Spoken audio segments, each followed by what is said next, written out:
बचपन से हर गली, हर सड़क, हर चौराहे, हर गांव या हर शहर में ये सूचना पट्टी देखते और पढ़ते आए हैं। हमने ये भी देखा है कि एक सड़क बनने के बाद संबंधित विभाग को याद आता है कि यहां तो ऑप्टिकल फाइबर लगाना बाकी था, या कुछ दिनों बाद गैस पाइपलाइन बिछाने के लिए फिर से खुदाई शुरू हो जाती है। कहीं सड़क और रेल तो पहुंच जाती है, लेकिन इन दोनों को जोड़ने के लिए आवश्यक लास्ट माइल कनेक्टिविटी नहीं पहुंच पाती। इन सभी के पीछे सबसे बड़ा कारण है कि अलग अलग विभाग अलग अलग काम करते रहते हैं, और इन सब का परिणाम प्रोजेक्ट के पूरा होने में देरी, लागत में वृद्धि और आम जनता को परेशानी। ऐसा भी देखा गया है कि एक प्रोजेक्ट तो पूरा हो गया, लेकिन दूसरे प्रोजेक्ट के साथ कोऑर्डिनेशन के अभाव से जनसामान्य को उसका पूरा लाभ नहीं मिल पाता है।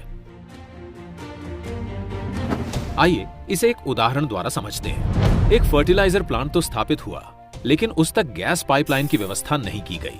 गैस पाइपलाइन की अनुपलब्धता के कारण वो प्लांट पूरी तरह से उपयोग में नहीं लाया जा सका, जिससे करोड़ों की लागत से बने उस प्लांट का पूरा लाभ जन सामान्य तक नहीं पहुंच सका।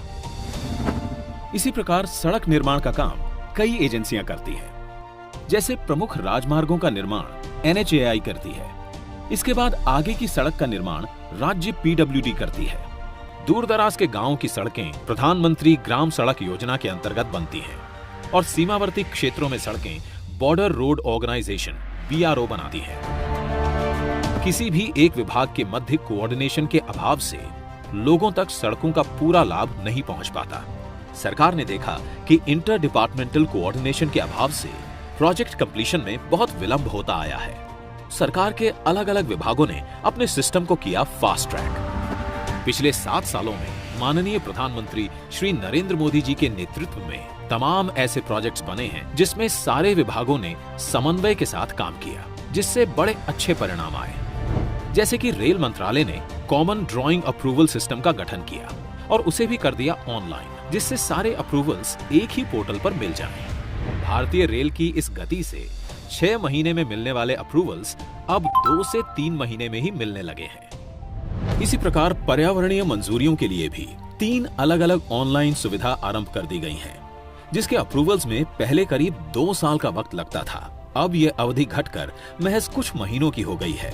रोड परिवहन ने नए नेशनल हाईवे और एक्सप्रेसवे के राइट ऑफ वे के एक्विजिशन के साथ यूटिलिटी कॉरिडोर का एक्विजिशन करना शुरू कर दिया है, जिससे सड़क के साथ साथ optic fibre cable, telephone, power cables को भी साथ में बिछाया जा सके और उसके लिए अलग से राइट ऑफ वे एक्विजिशन करने की जरूरत ना पड़े। इन सारे प्रयासों से यूटिलिटी लगने में बहुत तेजी आ रही है और इनका लाभ जन सामान्य तक जल्द से जल्द पहुंच रहा है। इसी प्रकार दूर संचार विभाग ने राज्य सरकारों की मदद से राइट ऑफ वे के एक्विजिशन की प्रक्रिया को सरल बनाया है, जिससे टेलीफोन और OFC केबल डालने की प्रक्रिया तेज हो चुकी है और अब टेलीफोन और इंटरनेट कनेक्टिविटी गांव-गांव तक पहुंचाई जा रही है। अब समय है इन प्रयासों को इंस्टीट्यूशनलाइज करने का। जब देश आजादी का अमृत महोत्सव मना रहा है, तब समय है इन प्रयासों को गति देने का, शक्ति देने का।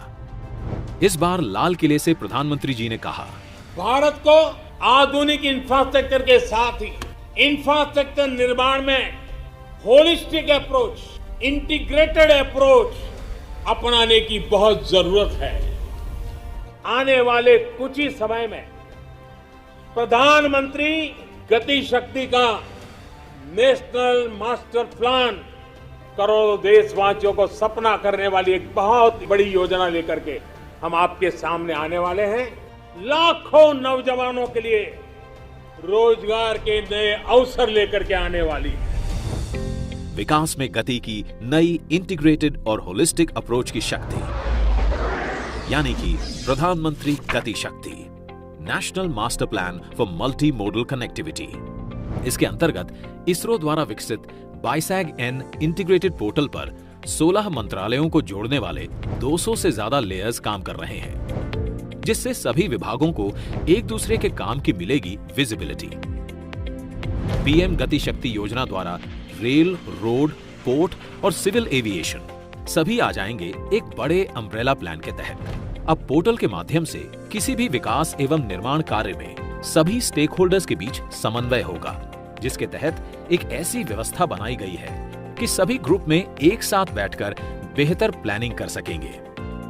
इससे लैंड एक्विजिशन के साथ साथ काम भी एक साथ होगा, तो परियोजनाओं की लागत में भी कमी आएगी। केंद्र सरकार से लेकर राज्य सरकार के विभागों तक, लोकल अर्बन बॉडी से लेकर निजी कंपनियों तक, सभी में होगा ऐसा तालमेल जो आज तक कभी नहीं देखा गया। नेशनल मास्टर प्लान से न केवल विभाग बल्कि उनकी योजनाएं भी एक छत के नीचे आएंगी, जिससे उनके अमल की गति बढ़ेगी। इसके कार्य करने की प्रक्रिया को एक उदाहरण द्वारा समझते हैं। अब जब किसी भी बंदरगाह की योजना बनती है तो वो आने वाले अगले 40 से 50 वर्षों को ध्यान में रखकर बनाई जाती है। तो इतनी विशाल स्तर की परियोजना अब सिर्फ शिपिंग मंत्रालय तक ही सीमित नहीं होगी, बल्कि सड़क और रेल नेटवर्क को भी उचित क्षमता के अनुरूप बनाया जाएगा। नेशनल मास्टर प्लान से ये भी पता लगाया जा सकता है कि कहां पर सड़क बनी है और कहां पर नई सड़क के निर्माण की आवश्यकता है। नेशनल मास्टर प्लान में हर मंत्रालय का डेटा निरंतर अपडेट होता रहेगा। यही नहीं, नेशनल मास्टर प्लान द्वारा किसी भी सामान को गंतव्य स्थान तक पहुंचाने के लिए सही मार्ग और किराए का चयन किया जा सकता है। एम्प्टी फ्लो डायरेक्शंस में ग्राहकों द्वारा माल ढुलाई में विशेष छूट ली जा सकेगी। मास्टर प्लान से संसाधनों का सर्वोत्तम उपयोग होगा, तभी तो पश्चिम भारत के प्लांट से आई खाद उत्तरी क्षेत्रों के खेतों को लहलहाएगी और किसानों में खुशहाली लाएगी। साथ ही नेशनल मास्टर प्लान निवेशकों को बताएगा कि जहां पर वे अपना निवेश करने वाले हैं वहां सड़क और रेल की उपलब्धता कैसी है, इंडस्ट्रियल एरियाज और आसपास का एनवायरनमेंट कैसा है। इससे बिजनेस और रोजगार के अवसर बढ़ेंगे। अब देश में गति की परिभाषा केवल यातायात ही नहीं, यहाँ शामिल है गति निर्णय की, गति सरकारी कार्यों की। इस प्लान को गति मिलते ही भारत में ऐसा इंफ्रास्ट्रक्चर आकार लेगा जिससे रेल से रोड पूरक हो, रोड से सी पोर्ट पूरक हो, सी पोर्ट से पोर्ट पूरक हो, ताकि रोड, रेल, बिजली, optic fibre cable, gas pipeline जैसी सुविधाओं से देश का कोई कोना वंचित ना रहे। तभी तो प्रगति में आएगी तेज गति। इंटीग्रेटेड मोबिलिटी द्वारा लोकल उत्पादों की बड़े बाजारों तक पहुंच बनेगी आसान। हमारे उद्योग भी होंगे कंपटीशन के लिए बेहतर तैयार और निर्यात होगा सुगम, और देश की अर्थव्यवस्था के चक्के तेजी से घूमेंगे। वर्क इन प्रोग्रेस बनेगा वर्क इन पेस। प्रधानमंत्री गति शक्ति, national master plan for multi modal connectivity.